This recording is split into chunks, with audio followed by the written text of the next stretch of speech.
గత బుధవారం రోజున భారతదేశ అత్యున్నత న్యాయస్థానం ఒక కేసు విచారణ సందర్భంగా దేశ ప్రభుత్వాలు రాష్ట్రాల ప్రభుత్వాలు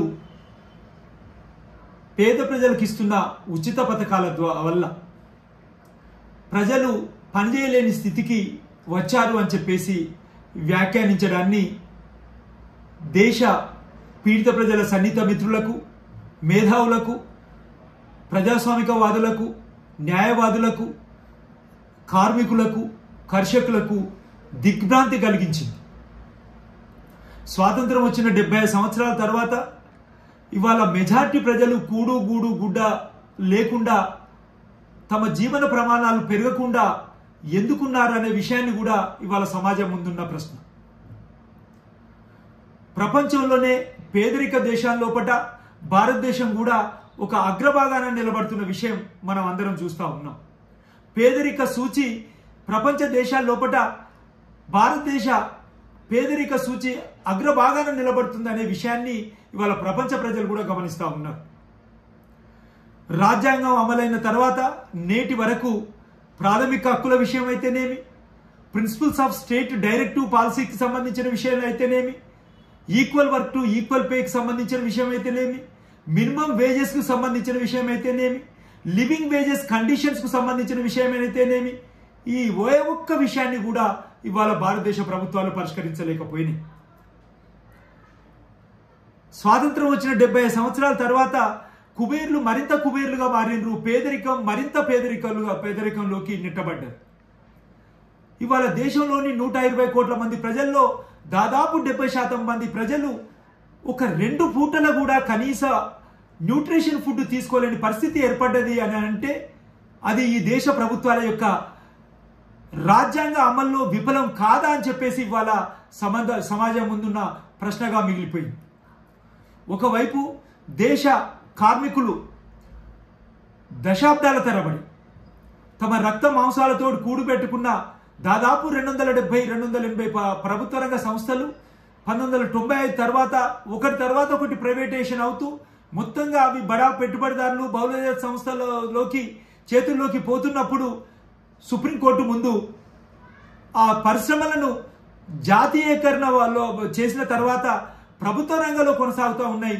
అవి ప్రభుత్వ రంగంలో కొనసాగే విధంగా ఈ అత్యున్నత న్యాయస్థానం ఆదేశించాలని చెప్పేసి కోర్టు ముందుకు సమస్య వచ్చినప్పుడు అది ప్రభుత్వాల యొక్క విచక్షణ అని చెప్పేసి భారత ఉన్నత న్యాయస్థానం అభిప్రాయపడ్డది.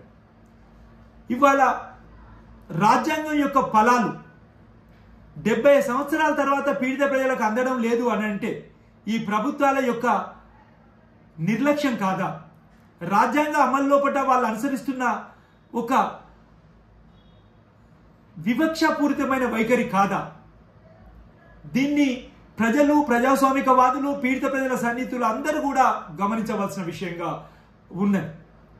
ఇంకొక వైపు దేశంలోని మెజార్టీ రైతు కూలీలు భూమి లేకపోవడం వల్ల చాలా దుర్భర పరిస్థితితో బతుకుతున్నారు. ఇంకొక వైపు రోజుకు పెరుగుతున్న పట్టణీకరణ వల్ల పట్టణాల్లోని నగరాల్లోని కార్మికులు మురికివాడల్లో జీవిస్తూ ఉన్నారు.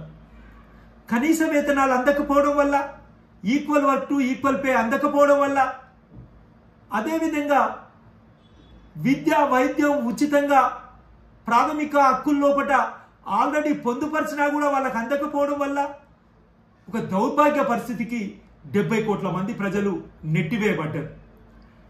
ప్రపంచీకరణ తర్వాత సరళీకరణ తర్వాత ప్రైవేటీకరణ తర్వాత విద్య వైద్యం పరిశ్రమలు అన్ని ప్రైవేట్ పెట్టుబడిదారుల చేతుల్లోకి వెళ్ళిపోయి ఇవాళ దేశ ప్రజల యొక్క జీవన పరిస్థితి అగమ్య గోచరంగా మారిపోయింది.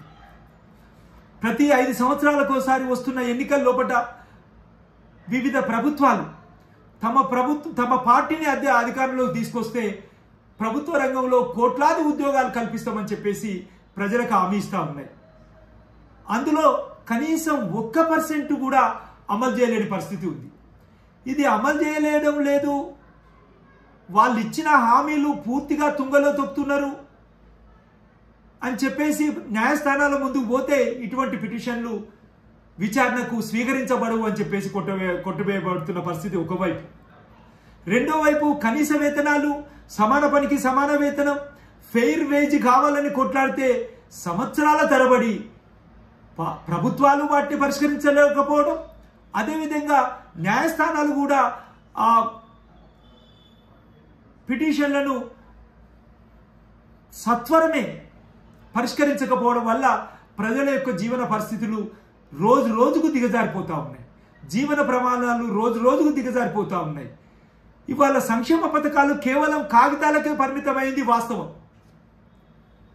సంక్షేమ పథకాలు కాగితాల మీద పెట్టి ఒక విస్తృత ప్రచారం ద్వారా ప్రభుత్వాలు తమ మనుగడ కొనసాగిస్తూ ఉన్నాయి.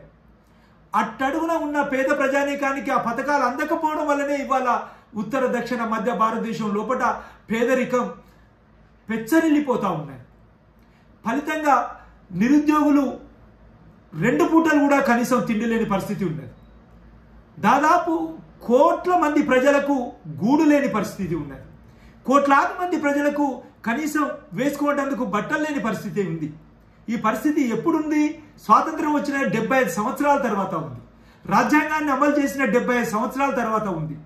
ఇప్పటికైనా వివిధ ప్రభుత్వాలు సంక్షేమ పథకాలు మరిన్ని పేద ప్రజలకు అందేటట్టు చేసి అవి కేవలం అందరి ద్రాక్షగా మారేటట్టు కాకుండా ప్రతి నిరుపేదకు ఆ పథకం నిర్దిష్టంగా అందేటందుకు కృషి చేయాల్సిన బాధ్యత ఉంది అని చెప్పేసి సమాజం లోపల ఒక చర్చ జరగాల్సి ఉంది.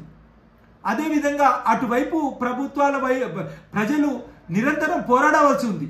వాటన్నిటికీ మనం అందరం మద్దతు తెలపాల్సి ఉంది అని కూడా ఈ సందర్భంగా తెలియజేస్తాం.